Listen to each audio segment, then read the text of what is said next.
Hello and welcome to the next video. I've temporarily lost the markers I was using for all the other ones, so we'll try this one just with a pen. Hopefully it's not too bad. If it is and it ends up being can't be read, I'll go back and do it again when I find the pens. Okay. We're continuing with fractions, okay? And we're going to go on to something now called simplifying. Now I sort of touched on this in the last Google Meet we had, okay? But there's a reason we do this simplifying of fractions, and it makes things simpler. It makes them easier to deal with, okay? But first off, we kind of need to be aware that you can have different fractions that are actually the same thing, okay?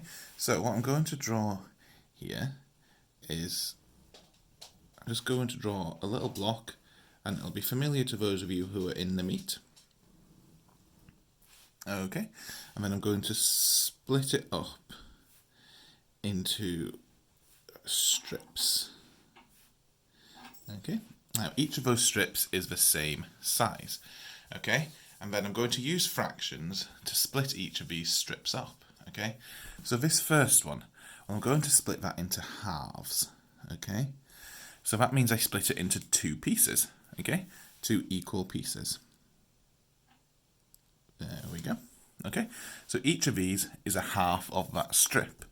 Now the next one, I'm going to split this into thirds, okay, which means I split this into three equal pieces. So I've got 1, 2, 3, like this, okay. Next, I'm going to go with quarters. Now, remember, the number on the bottom is how many pieces it's been split up into. So easiest way to split this into quarters will be, I'll split it in half, and then I'll split each of those in half again. Now I'm going to skip a couple.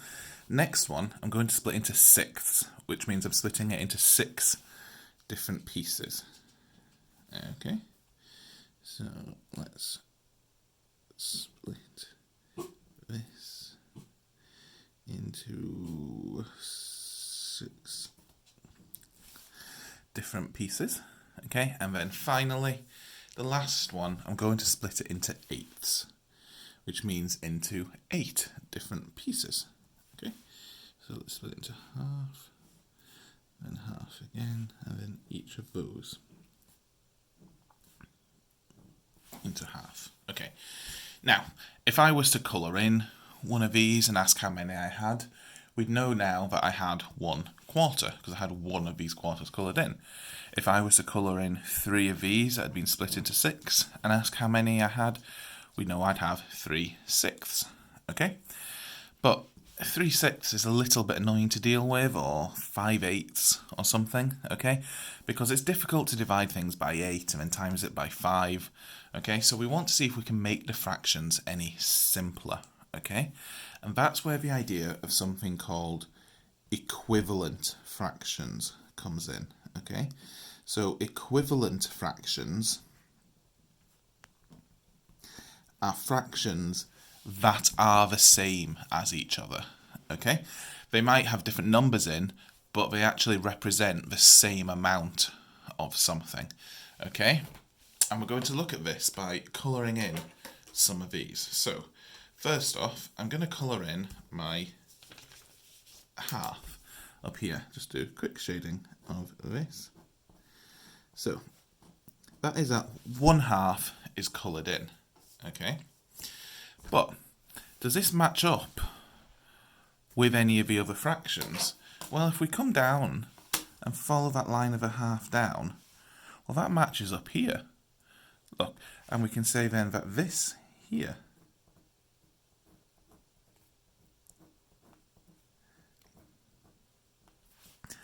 that's the same, isn't it? That 1/2 has filled in the same amount of that strip as these 2 quarters have filled in. Okay? And also, let's get a different colour up. If we go further down, well, let's colour this bit in here. And now that 1/2 has filled in the same amount as these 2 quarters. It's also filled in the same amount as these 4/8, okay?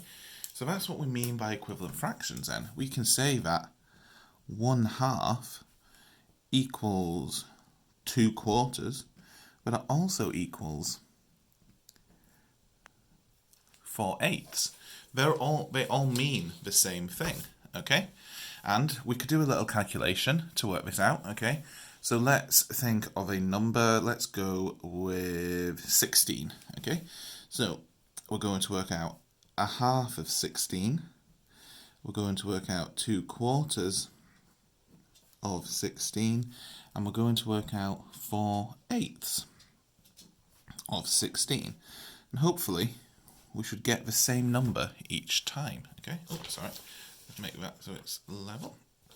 So here, if I've got 1/2 of 16, remember what I need to do is divide by this bottom number and then times by the top. So if I divide 16 by 2, that gives me 8. Times it by 1, okay, that gives me 8. So now let's do this one. I want to divide it by 4. Well, 16 divided by 4 is 4. And then times it by the top, times it by 2, gives me 8 again. Now let's do this one. If I do 16 divided by the bottom, divided by 8, that gives me 2. And then I times it by the top. 2 times 4 equals 8. Okay? So 1/2 of 16, 2/4 of 16, and 4/8 of 16 are all the same. Okay? So that means if we ever saw something asking you to work out 4/8 of something, well, you know you could just work out 1/2 instead. And it's much easier to divide something by 2 than it is to divide it by 8 and then times it by 4. Okay? So that's why we want to simplify fractions. Okay? Now, some of you might have noticed a link between these. Okay? And so what we're going to look at is how we simplify fractions. Okay? So let's start with that one there we saw of 2/4. Okay? Over in red, did not mean to do that. 1 second. So let's start with 2/4. So what we want to do, and this is coming back to something we learned for the numeracy ninjas, okay? We need to find the highest common factor both of these numbers have in common, okay? The highest common factor. Now remember, the highest common factor is the biggest number you can divide both of these numbers by, okay? So factors are numbers that you can times together to make these, okay? Now, if you can't remember how you get your factors, you might just be able to look at that, okay, oh, I know which numbers I can divide both of those by. But if you can't remember them, a good way is just to list them all. So list all the numbers you could times together to get them. So we think of 2. Well, the only numbers we could times together to make 2 are 1 and 2, okay? Now, 4. What numbers can I times together to make 4? Well, it can be either 1 times 4 or 2 times 2. So its factors are 1, 4, and 2. And so then the highest common one is the biggest number, sorry, it keeps going out of focus, is the biggest number these two have in common. And so the biggest number they have in common is 2. Okay, so that's your first step, to find your highest common factor. Then your next step is you divide the top and bottom by the highest common factor. Okay, so your next step then is to do both of these divided by 2, because that was our highest common factor. So we do 2 divided by 2, and we do 4 divided by 2.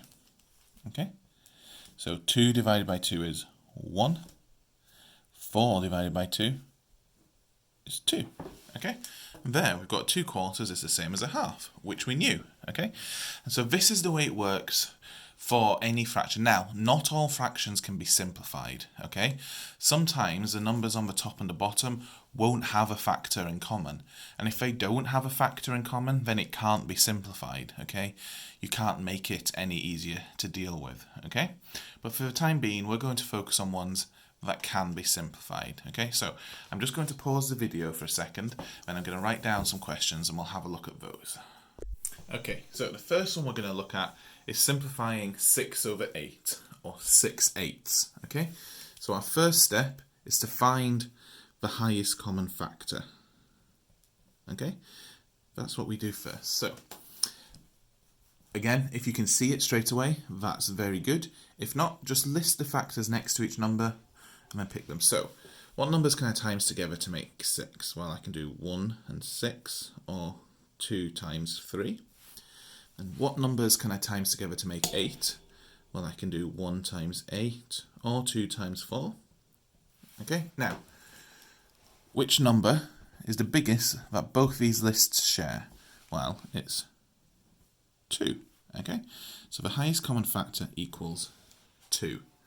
Okay, so the next step then is to divide the top and the bottom of the fraction by that. Divide them both by 2. Okay, so 6 divided by 2 is 3, and 8 divided by 2 is 4. And that's it, okay? That is a simplified way of writing 6/8, okay? Let's look at the next one, okay? Next one we've got is 3 over 9. Sorry, I'm going to have to zoom out of it so I can actually fit my hand under. Sorry about that, camera fell off the table, had to reaffix it. So, first step here, we're going to find our highest common factor. So, all the numbers at times together to make 3, well, that's just 1 and 3. All the numbers at times together to make 9, well, that's 1 and 9, or 3 times 3. Okay? What's the biggest one they share? Well, it's 3, isn't it? So 3 is our highest common factor. So then, final step then, is we divide the top and the bottom of that fraction by 3. Okay? So, 3 divided by 3 equals 1. 9 divided by 3 equals 3. Okay? So, 3/9 simplified is a third. And then if we were to work that out, if I asked you to work out 3/9 of 81, you could do it, but it'd be much easier to work out 1/3 of it. Okay? Next one, we're going to look at 12 over 16. So we'll start by finding our highest common factor. Right. Next time, I'll definitely find the pens because it doesn't have so many issues focusing when I use the marker pens. But it'll do for this as long as I pause after it so it refocuses. So, all the numbers that times together to make 12, okay? Well, that's 1 times 12, 3 times 4, or 6 times 2, okay? So 12 has a lot of factors, okay? Just realised as well that when I write, it's difficult for you to actually see what I'm writing until I'm finished. Definitely have to find those pens. Next number. Looking for the factors. Well, we've got 1 times 16. We've got 2 times 8. Or we've got 4 times 4. Okay? So, the biggest number that both these lists have in common is 4. So our highest common factor, 12 and 16, is 4. Okay? So that means what we need to do is divide the top and the bottom of our fraction by 4. So we'll have 12 divided by 4, and we'll have 16 divided by 4. Okay? So 12 divided by 4, that equals 3. 16 divided by 4, that equals 4. Okay? So 12 over 16 is the same as 3 over 4. Last one. Trying to find out the highest common factor now of 15 and 35. Well, we want the numbers that times together to make 15, so that would be 1 and 15, or 3 times 5. Numbers that times together to make 35. So you're going through your times tables, seeing when you get 35. Well, we'll have 1 and 35. We'll also have 7 times 5. So, what's the biggest number both these lists have in common? Well, it's 5. So that's what the highest common factor is. So then we divide the top and the bottom by that. So we'll divide these both by 5. So 15 divided by 5 equals 3. 35 divided by 5 equals 5. And so that's it, simplified. And it's much easier to divide something by 5 and times it by 3 than it is to divide it by 35 and then times it by 15. Okay, so that kind of highlights the whole point of doing this. Okay, right. Hopefully that was understandable and as clear as it can be with these pens. If not, you know how to get in touch with me. Thank you for listening.